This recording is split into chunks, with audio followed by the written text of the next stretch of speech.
আসসালামুআলাইকুম everyone. হোয়াটসঅ্যাপে কিন্তু দারুণ কিছু আপডেট এসেছে, যে আপডেটগুলো আমি বা আপনি হয়তো মনে মনে এতদিন খুঁজেছি যে হোয়াটসঅ্যাপে এমন কিছু ফিচার থাকতো তাহলে আমাদের জন্য অনেকটাই ভালো হতো। বাট ফাইনালি হোয়াটসঅ্যাপ কিন্তু এই ফিচারগুলো যুক্ত করে দিয়েছে। কোন সেই ফিচার, কীভাবে কাজ করে, চলুন আপনাদের আমি একটু প্র্যাকটিক্যালি দেখাই।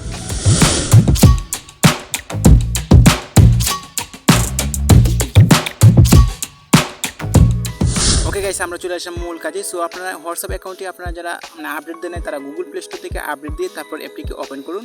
সো আমি হোয়াটসঅ্যাপে চলে আসলাম। হোয়াটসঅ্যাপে আসার পর আমি যে কোনো একটি প্রোফাইলে আসলাম। সো ধরুন আমি এই প্রোফাইলটিতে আসলাম। প্রোফাইলটিতে আসার পর আমরা এরকম একটি ইন্টারফেস দেখতে পারবো এবং আমরা নিচে দেখতে পারবো ক্যামেরার আইকনের সাথে তারপর কপি লিঙ্কের মতো, তারপর এখান থেকে গ্যালারি, তারপর এখান থেকে ধরুন আমি এই একটি ছবি এই ওনাকে পাঠাবো। সো আমি এই ছবিটা পাঠাবো। সো এটা ভিডিও। সো আমি একটি ছবি নিয়ে নিচ্ছি। সো এই ছবিটা আমি পাঠাবো।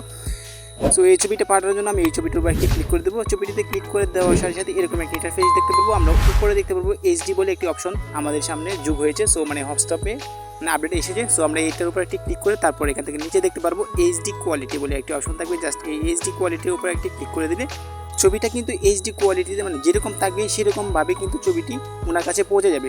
সো এটা হচ্ছে কিন্তু আমাদের 1 নাম্বার আপডেট। সো আমরা যদি এখন এই এরোটো আইকনের উপর একটি ক্লিক করে দিই, আমরা ছবিটি কিন্তু এইচডি কোয়ালিটিতে চলে যাবে। সো আপনারা দেখতে পাচ্ছেন ছবিটি কিন্তু ফুল এইচডি কোয়ালিটিতে চলে যাবে ওনার কাছে। নাম্বার 2তে যে বিষয়টা নিয়ে আলোচনা করা হবে সেটাও কিন্তু বেশ ইম্পর্ট্যান্ট।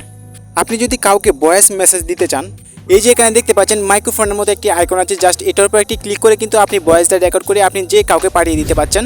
বাট হোয়াটসঅ্যাপের নতুন আপডেটের ফলে আপনি কিন্তু অডিও কলের পাশাপাশি বা অডিও কলের মেসেজ দেওয়ার পাশাপাশি আপনি কিন্তু ভিডিও মেসেজ দিতে পারছেন।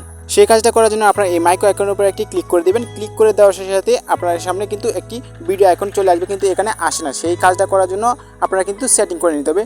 সো আমি কী করে দেখাচ্ছি, আপনারা কী করে এই সেটিংটা করে নেবেন। যাদের থাকবে না তারাই শুধু সেটিংটা করে নেবেন। সেটার জন্য আপনার এই থ্রিটার উপর একটি ক্লিক করে দেবেন। ক্লিক করে দেওয়ার সাথে সাথে এরকম একটি ইন্টারফেস শো করবে। সো আপনারা এখানে দেখতে পারবেন সেটিং বলে একটা অপশন থাকবে, এই সেটিংয়ের উপর একটি ক্লিক করে দেবেন। সেটিংয়ে ক্লিক করে দেওয়ার সাথে সাথে এরকম একটি ইন্টারফেস শো করবে। সো আপনারা এখান থেকে দেখতে পারবো চ্যাট বলে একটা অপশন থাকবে, জাস্ট এই চ্যাট আইকনের উপর একটি ট্যাপ করে দেবো। ট্যাপ করে দেওয়ার সাথে সাথে এরকম একটি ইন্টারফেস শো করবে। সো আমরা এখান থেকে দেখতে পাচ্ছি অনেকগুলো অপশন। আবার এখান থেকে দেখতে পাচ্ছি ইনস্ট্যান্ট ভিডিও মেসেজ বলে একটি অপশন আছে, জাস্ট আমরা এটার উপর একটি ক্লিক করে আমরা এটাকে অ্যালাউ করে দেবো। তারপর এখান থেকে ব্যাকে চলে আসবো। আবার হচ্ছে কি আপনি আপনার প্রোফাইলে চলে আসবেন। প্রোফাইলে আসার পর আপনার এখানে দেখতে পাবেন মাইক্রোফোনের মধ্যে একটি অপশন থাকবে, জাস্ট এটার উপর একটি ক্লিক করে দিলে ভিডিওর আইকনটা চলে আসবে। এখন যদি আমি ক্যামেরা আইকনটার উপর একটি ক্লিক করে ধরে রাখি, সাথে সাথে কিন্তু ভিডিও হতে শুরু করে দিবে। সো ভিডিওটা হয়ে গেছে। সো আমি এটাকে সেন্ড করে দিয়েছি। আশা করি আপনার এই ফিচারটা কিন্তু অনেক বেশি কাজে লাগবে। নাম্বার 3তে যে বিষয়টা নিয়ে আলোচনা করা হবে সেটা কিন্তু আপনার জন্য বিশেষ ইম্পর্ট্যান্ট জানা। ধরেন আপনার স্ক্রিনটা বিভিন্ন প্রয়োজনে কারোর সাথে শেয়ার করার প্রয়োজন হতে পারে। ধরেন আপনি কোনো একটা জিনিস বুঝতেছেন না বা আপনার ফোনে একটি প্রবলেম হয়েছে, আপনার বন্ধু সেটা সলভ করতে পারে, বাট আপনি স্ক্রিনটা শেয়ার করে দিলে সে আপনার স্ক্রিনটা দেখে সে কিন্তু আপনার প্রবলেমটা সলভ করে দিতে পারে। এই ক্ষেত্রে কিন্তু আপনি হোয়াটসঅ্যাপের মাধ্যমে করতে পারবেন। কী করে করবেন আমি আপনাদের দেখাচ্ছি। যার সাথে আপনি স্ক্রিনটা শেয়ার করতে যাচ্ছেন তার প্রোফাইলে চলে যাবেন। তারপর ওনাকে ভিডিও কল দিবেন। অডিও কল দিলে কিন্তু হবে না। তারপর এখানে দেখতে পাবেন ভিডিও কলটা দেওয়ার পর আপনারা ফোনটা রিসিভ হওয়ার পর নিচে দেখতে পারবেন বেশ কিছু অপশন। এখান থেকে দেখতে পারবেন এই আইকনটার উপর একটি ক্লিক করে দিয়ে স্ক্রিনটা শেয়ার হয়ে যাবে ওনার কাছে। হোয়াটসঅ্যাপে এতক্ষণ যে ট্রিক্সগুলো আপনাদের নিয়ে আলোচনা করলাম, এখন যে ট্রিক্সটা নিয়ে আপনাদের আলোচনা করবো সেটা কিন্তু আপনার খুব জানা দরকার। খুব ইন্টারেস্টিং একটি সেটিং এখন আপনাদের দেখাবো। এখন থেকে আপনি যে কাউকে হোয়াটসঅ্যাপে লক করে আপনি ছবি পাঠাতে পারবেন। সো আমি দেখাচ্ছি আপনারা কী করে পাঠাবেন। সো আমি এখান থেকে গ্যালারিতে চলে আসলাম। গ্যালারিতে আসার পর আমি ধরুন একটি ছবি বাছা করবো। সো ধরুন এটা ভিডিও।